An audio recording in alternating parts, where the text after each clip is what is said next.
Hajjiin caaltuu ati mucaa kiyyanaa kennii sirraa fudhadhee namnatti kennitee sirrii miti. Oduu ho'ituu caaltuu faayoo akkasuma mootuu hanaan jechuudha. Amadanii wal qabanii jiran. Dhaamsas keessatti faayoon hajjiin nama gatii mallaqaa irra dabarsee waa godhuuf hundumaa ni fuudha jettee jirti. Dhugaa jettee moo hin jenne? Namoonni jettan immoo koomentii jalatti nu barreessaa. Dhugaa dubbachuu waan addaatu ta'amaa deema jechuudha. Caaltuuleen hojii eegaltee jirti. Baga gammadee jennaani isiin birri 200,000 hajjii bittee mootuyyuu baay'ee maasalaama jenna. Sababni illee maaliif hanaan miiliyoona bitataa jirti waan jirtuuf jechuudha. Assalaamu alaykum warahmatullahi wabarakatuh. Akkam jirtu nagaa keessanii fayyaa keessanii nagaa kooti munaan teessan jirti isiniif.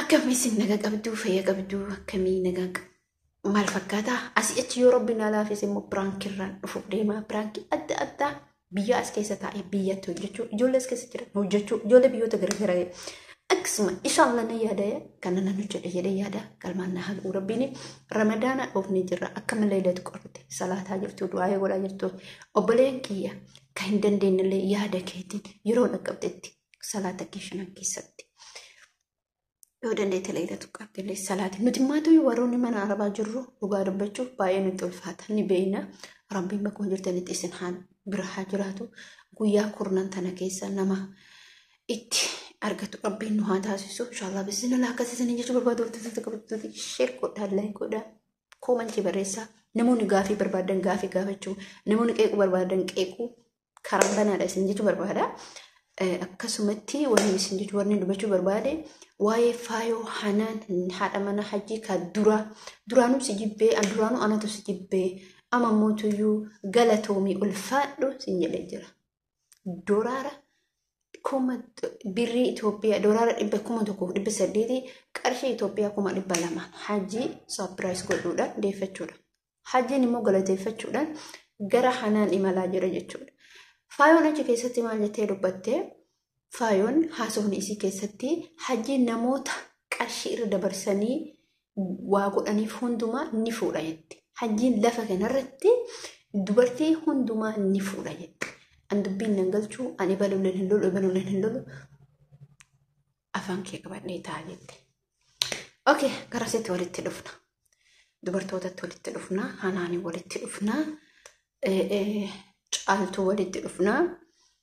Caaltuuleen hojii eegaltee jirti. Hajjiiwwan na dhiisee badhee keessa deemuu fi an hojiin qabu waan an hojiin qabnee fi na dhiisee badhee keessa deema. Dhugaadha.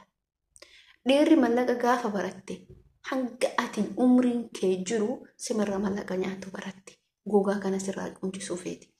Hanga lubbuun kee jirtutti jechuudha. Hajjiin maaliif amma gara hanaan deeme? Dhugaa isaati wanni caaltuun jette kun. Daa'imman malqaqa kana qabattee hara isiin gara mana arabaa deemtee dalaguuf deemte. Okay, dalagochuun nooritti kan kabaja qaba. Garuu gochi inni raawwatu hamma yoomii dubartii fuudha. Hamma yoomii dubartii hunda fuudha. Ani waan ajaa'ibu keessa hanaani jechuudha. Billaa aleegi nama tokko irraa nyaattee akkamitti nyaatuuf deemtaa takka. Lammaffaa caaltuun maa inni ana nan beetan amala kiyya ana amalli kiyya akkasii. An amalli kiyya akkana, an amalli kiyya kana, an amalli kiyya sana. Amalli keessanii amalli kee kana maal jechuudha? Ati dubartii eenyu caalte? Harkaat akkasii gooti isiin illee jechuudha. Ni ana nan beektanii ana akkasii naka. Dubartii akkanaa moo waree?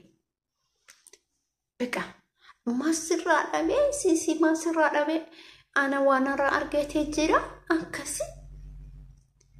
Dubartii akkanaa ramadaan afaanii qaba hin jedhu. Dubartiin maan harakaata gootuyyuu dubartii ani hin jiraa miti. Aman dubbadhu jechuudha. Hin barbaachisu dubartii irraa wanni akkasii. Hin eegamullee dubartii irraa wanni akkasii. Dubartiin safoo isii eeggatti. Haasaa keessatti jecha laallatti.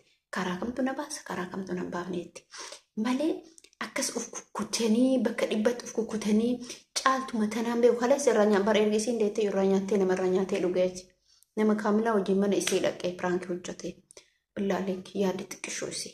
Har'ammoo deebitee hajjiin mallaqa hin barbaada silaa bakka tana qabaannaan namuyyuu hajjii mazoorfata jechuudha. Fakkeenya fanillee oduu mallaqa qabaadhee ka jiraadhu ta'ee mazoorsa. Kabirallee mazoorsa maalinni inni maalinni namaa miti moo maalinni inni. Jireenyi isaa fuulduraa maal ta'aa? Yeroon ammaa kun jireenyi qaala'e keessatti dubartii takka dhiirri horachuu dadhabe.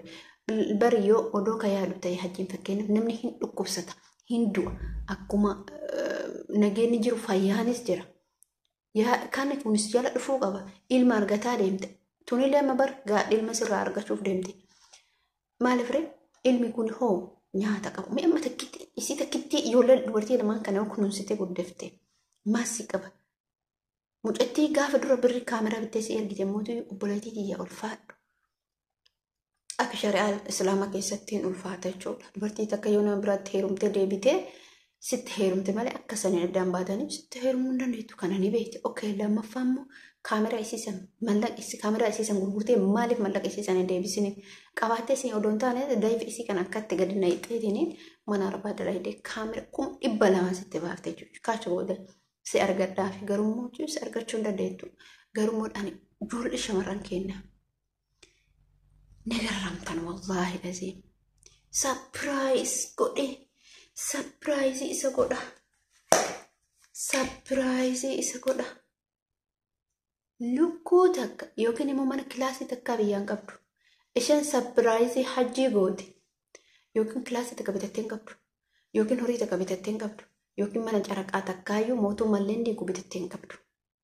Mannoonni surprise ati gootu biyya Arabaa ta'e biyya Ameerikaa jirti seeta, Awurooppaa jirti seeta. Yaaddu. Akkati surprise nama harkaa luka qabu nama niitii 3 qabu surprise godhuuf deemte. Birriin himuu sirraa hafe uf jijjiira. Yoo sirraa hafe maatii kee jijjiira. Abbaa fi haadha kee hajjisiisi. Umraa goosisi.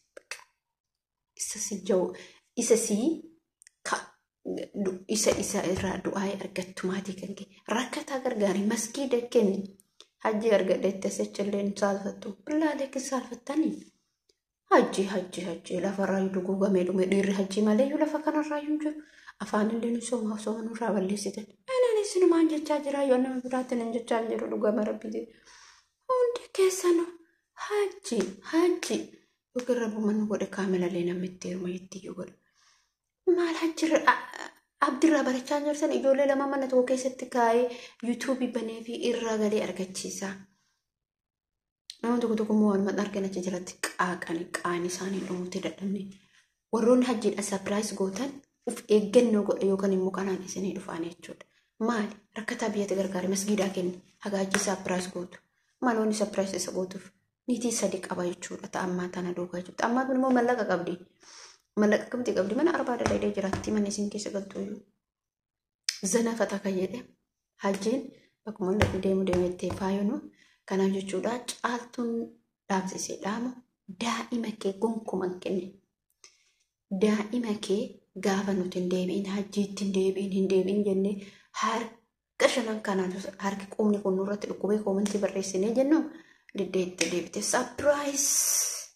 surprise garanallee garagaltan astaghfirullah azimanii sinirraa ta'e fidanii ammoo kaameraa bitanii.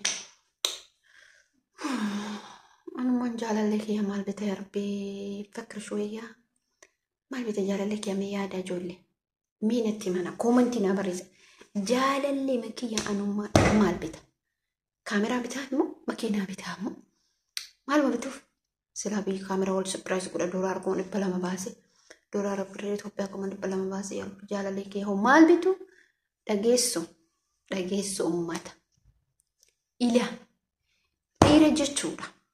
Yoo dura gowwomne amma gowwomnu bara amma qaroomne jirra alhamdulillah rabbil alamin rabbiin galanne haa qabu.